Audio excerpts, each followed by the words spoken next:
दोस्तों आज इतिहास के यूरोप में राष्ट्रवाद जो लेसन है, पहला लेसन, उसके एमसीक्यू मतलब जो बहुविकल्पी क्वेश्चन आता है उस पर हम लोग डिस्कस करेंगे। क्योंकि आप सभी को पता है कि जो क्वेश्चन पेपर आने वाला है एग्ज़ाम में, तो उसमें 20 क्वेश्चन जो होंगे बहुविकल्पी आएंगे, ठीक है, जो एक एक नंबर का होगा। तो आप यहाँ पर सारे लेसन से बहुविकल्पी क्वेश्चन अधिक से अधिक मैं यहाँ पे कराऊंगा, तो आप लोग ज़रूर सारे वीडियो को देखिएगा। चलिए हम लोग स्टार्ट करते हैं। पहला क्वेश्चन देखिए, पहला क्वेश्चन लिखा है, इटली और जर्मन वर्तमान में किस महादेश के अंतर्गत आते थे।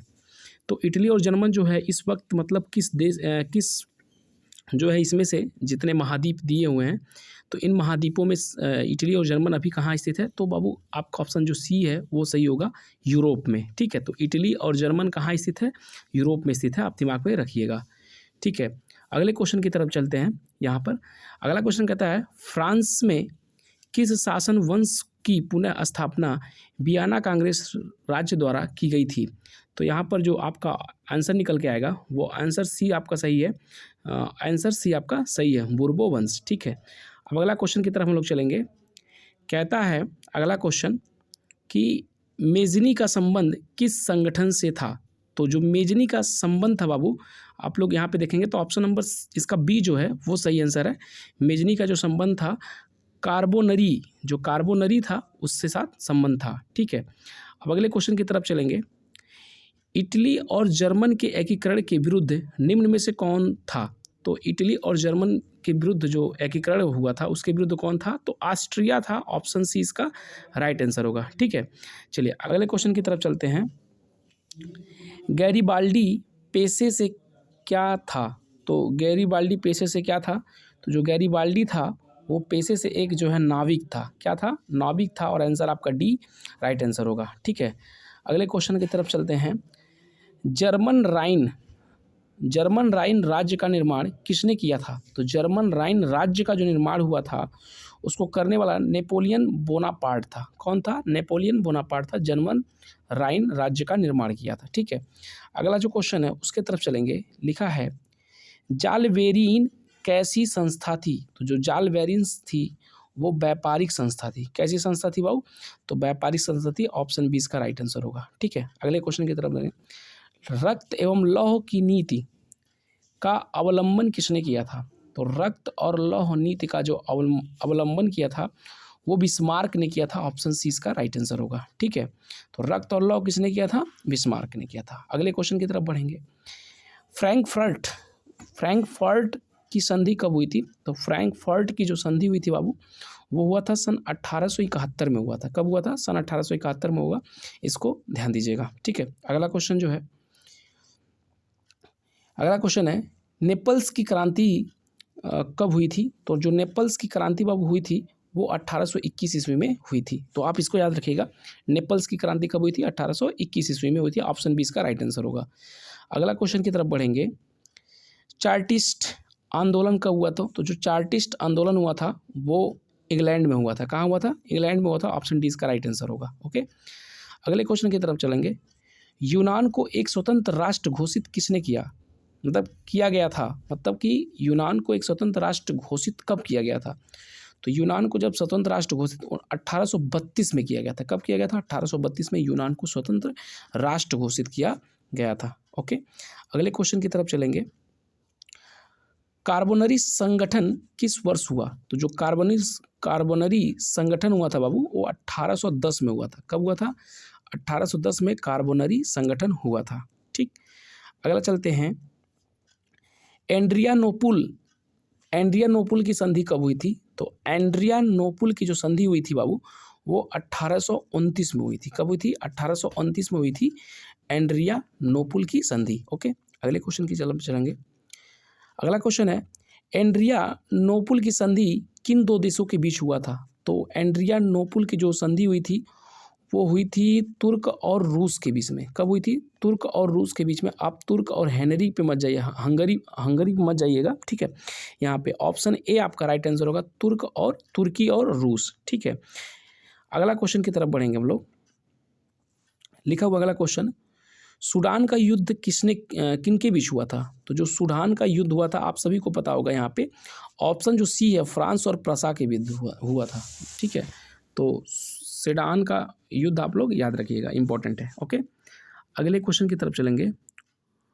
पोलैंड के विद्रोह को किसने कुचल दिया? तो जो पोलैंड का विद्रोह था बाबू, उसको तो रूस ने कुचल दिया। किसने कर दिया? रूस ने कुचल दिया पोलैंड को, विद्रोह को। आप दिमाग में रखिएगा।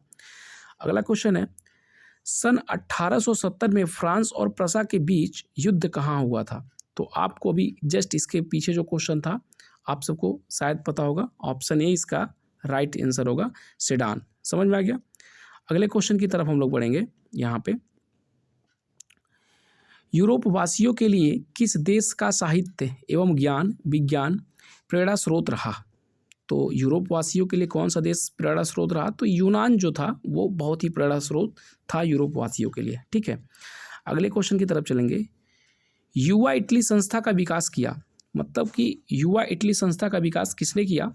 तो युवा इटली संस्था का जो विकास किया था मेजीनी ने किया। किसने? मेजीनी ने किया। ऑप्शन ए इसका राइट आंसर होगा। ठीक है, अगले क्वेश्चन की तरफ चलेंगे। बिस्मार्क निम्न में से क्या था? तो जो बिस्मार्क था बाबू वो क्या था? एक कूटनीतिज्ञ था। क्या था? कूटनीतिज्ञ था। मतलब कूटनीतिज्ञ का मतलब ये हो गया आपस में दो लोगों को लड़ा करके अपने आप को जिताता था। ठीक है, तो बिस्मार्क इस टाइप का इंसान था। अगले क्वेश्चन की तरफ बढ़ेंगे हम लोग। अगला क्वेश्चन है, ध्यान दीजिएगा। सर्डिनिया पिडमाउंट्स का शासक कौन था? तो सर्डिनिया पिडमाउंट्स का जो शासक था वो था आपका, ऑप्शन सी इसका सही है, विक्टर इमोनुएल। कौन था? विक्टर इमोनुएल। ठीक है, दिमाग में रखिएगा इसको। अगले क्वेश्चन की तरफ चलेंगे। यूनानी स्वतंत्रता आंदोलन के दौरान कौन ब्रिटिश कवि शहीद हुआ था? तो यूनानी स्वतंत्रता आंदोलन के दौरान जो कवि शहीद हुए थे, ब्रिटिश कवि जो थे, लॉर्ड बायरन। कौन? Lord Byron. Option number A आपका राइट आंसर होगा। अगले क्वेश्चन की तरफ चलेंगे हम लोग। अगला क्वेश्चन ध्यान दीजिएगा यहाँ पे।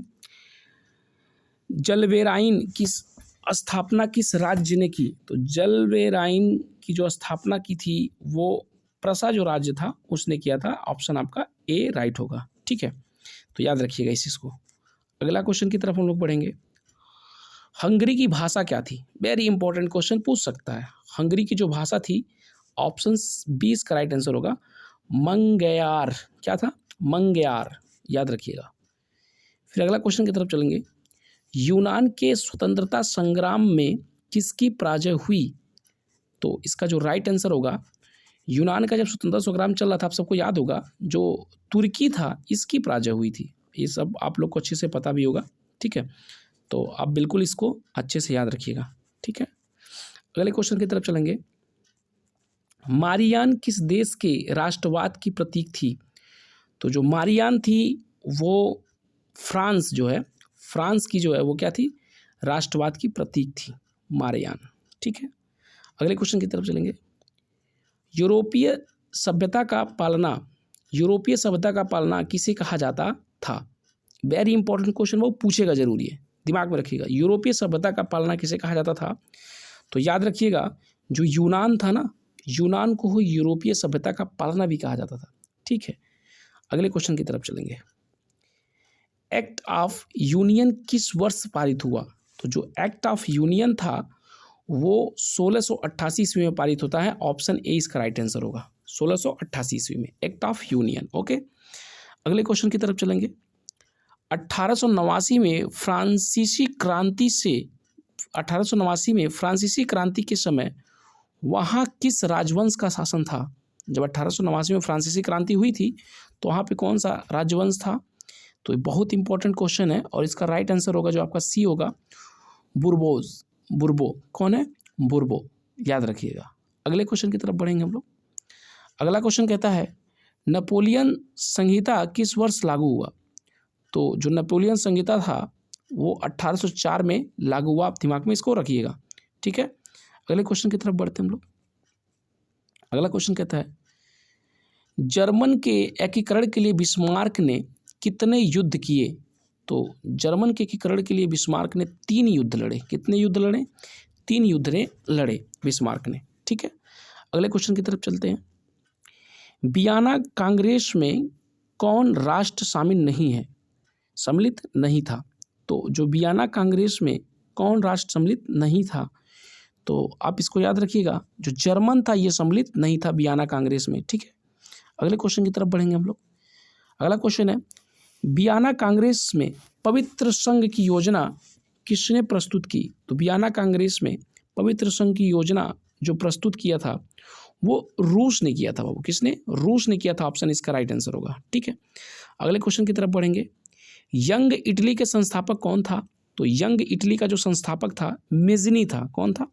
मेजनी था यंग इटली के संस्थापक, ठीक है। अगले क्वेश्चन की तरफ बढ़ेंगे, ध्यान दीजिएगा, क्वेश्चन थोड़ा बड़ा है, ठीक है, ध्यान से समझिएगा। फ्रांस के किस राजा ने कहा था अंग्रेजी राज्य की भांति शासन करने की अपेक्षा लकड़ी काटना अधिक पसंद करूंगा? यानी कि ये फ्रांस के किस राजा ने इस बात को कहा था कि अंग्रेजी जो राज्य है ना, राजा जो है ना, उसके भांति शासन करने से बढ़िया है कि लकड़ी काटना पसंद मैं करूं। इस बात को कौन कहा था? तो ये क्वेश्चन पूछ सकता है, इसका जो आंसर आके आएगा वो ऑप्शन डी सही होगा, चार्ल्स दसमन। कौन? चार्ल्स दसम ने किया था, ठीक है। आगे की तरफ बढ़ते हम लोग। प्रसा का शासक कौन था? बहुत ही इंपॉर्टेंट क्वेश्चन है, पूछ सकता है, ठीक है। तो याद रखिएगा इसको, जो विलियम प्रथम था ना वो प्रसा का जो है क्या था, शासक था, ठीक है। आगे के क्वेश्चन की तरफ चलेंगे। यहाँ पर यूरोप का मरीज किसे कहा जाता था? तो आप इसको थोड़ा सही कर लिया, कस लिख दिया गया तो इसे किसे पढ़िएगा आप लोग, ठीक है। तो यूरोप का मरीज किसे कहा जाता था? तो जो यूरोप का मरीज था वो तुर्की को कहा जाता था। जो तुर्क राज्य है ना, टर्की जिसको इंग्लिश बोलते हैं, ठीक है, उसको यूरोप का मरीज कहा जाता था। और ये भी इंपॉर्टेंट क्वेश्चन है, बिल्कुल पूछेगा, ठीक है। अगले क्वेश्चन की तरफ चलेंगे हम लोग। नेपोलियन ने जर्मनी में किस संघ की स्थापना की? तो जो नेपोलियन था उसने जर्मनी में राइन संघ की स्थापना किया था। किसकी? राइन संघ की स्थापना किया था। अगले क्वेश्चन की तरफ चलेंगे। किस संधि के द्वारा स्वतंत्र यूनान राष्ट्र की स्थापना हुई थी? तो किस संधि के द्वारा स्वतंत्र यूनान राष्ट्र की स्थापना हुई थी? तो अभी आपको मैं बताया था कि ऑप्शन जो इसका डी है, एड्रियानोपुल की संधि द्वारा। कौन? एड्रियानोपुल की संधि द्वारा जो है स्वतंत्र यूनान राष्ट्र की स्थापना हुई थी। अभी इसके पीछे में क्वेश्चन को पढ़ा था, ठीक है। अगले क्वेश्चन की तरफ चलेंगे हम लोग। यंग यूरोप की स्थापना किसने किया था? तो अभी इसके पहले भी क्वेश्चन था वो, तो दिमाग में रखिएगा, मेजनी ने। किसने किया था? मेजनी ने, ठीक है। आगे मैं बढ़ूंगा, कह रहा नो गुएल्फ आंदोलन कहाँ हुआ था? तो नो गुएल्फ जो आंदोलन हुआ था बाबू वो इटली में हुआ था। आप इसको याद रखिएगा, बहुत ही इंपॉर्टेंट क्वेश्चन है, ठीक है। अगले क्वेश्चन की तरफ बढ़ेंगे हम लोग। अगला क्वेश्चन है, मेटरनिख कौन था? वेरी इंपॉर्टेंट क्वेश्चन, जरूर पूछेगा, तो आप इसको याद रखिएगा। जो मेटरनिख था वो ऑस्ट्रिया का चांसलर था। क्या था? ऑस्ट्रिया का चांसलर था। अगले क्वेश्चन की तरफ बढ़ेंगे हम लोग। अगला क्वेश्चन जो है, कार्बोनरी की स्थापना किस वर्ष हुई थी? तो जो कार्बोनरी की स्थापना हुई थी बाबू 1810 ईस्वी में हुई थी। ये भी इंपॉर्टेंट है, दिमाग में रखिएगा इस चीज़ को, ठीक है। अगले क्वेश्चन की तरफ चलेंगे। 1830 की क्रांति के बाद फ्रांस में किस प्रकार का शासन स्थापित हुआ? तो जो 1830 की क्रांति थी उसके बाद फ्रांस में जो शासन स्थापित हुआ था वो निरंकुश राजतंत्र था। कैसा था? निरंकुश राजतंत्र था, ठीक है। अगले क्वेश्चन की तरफ बढ़ेंगे। लाल कुर्ती नामक संस्था का गठन किसने किया था? तो जो लाल कुर्ती नामक संस्था का गठन किसने किया था? तो आपका जो ऑप्शन डी राइट आंसर होगा, गौरी बाल्डी ने। कौन? गौरी बाल्डी ने लाल कुर्ती नामक संस्था का स्थापना किया था। अब चलिए अगले क्वेश्चन की तरफ चलते हैं। राष्ट्रवाद की अवधारणा का जन्म किस घटना से माना जाता है? तो राष्ट्रवाद की अवधारणा का जन्म जो बाबू आपका है पुनर्जागरण। क्या? पुनर्जागरण। याद रखिएगा इस आंसर को, ठीक है। तो राष्ट्रवाद की अवधारणा का जन्म अगर पूछता है तो पुनर्जागरण आप लोग दिमाग में रखिएगा, बहुत इंपॉर्टेंट ये भी क्वेश्चन है, ठीक है। अगले क्वेश्चन की तरफ बढ़ेंगे। रक्त और लौह की नीति किसने अपनाई? अभी इसके पहले मैं भी इस क्वेश्चन को पूछ चुका हूं, तो आप लोग अपने से इसका जवाब दीजिए। चलिए, आप सबका जवाब सही है, ठीक है। तो बिस्मार्क ने जो है रक्त लौह की नीति अपनाई थी, बिस्मार्क ने, ओके। अगले क्वेश्चन की तरफ बढ़ते हैं हम लोग। किस युद्ध के बाद जर्मनी का एकीकरण पूरा हुआ? तो किस युद्ध के बाद हुआ था? तो आपको मैं इसके पहले बताया भी हूँ। तो सेडान का जो युद्ध हुआ था, ठीक है, उस युद्ध के बाद जो है जर्मनी का एकीकरण पूरा हुआ, ठीक। अगला जो क्वेश्चन है, ठीक है, उसको ध्यान से समझिए। किस संधि के द्वारा जर्मनी का एकीकरण पूरा हुआ? तो आपको बता दें कि जो फ्रैंकफर्ट की जो संधि थी ना, उसके द्वारा जो है, यहाँ पर ऑप्शन डी इसका सही होगा।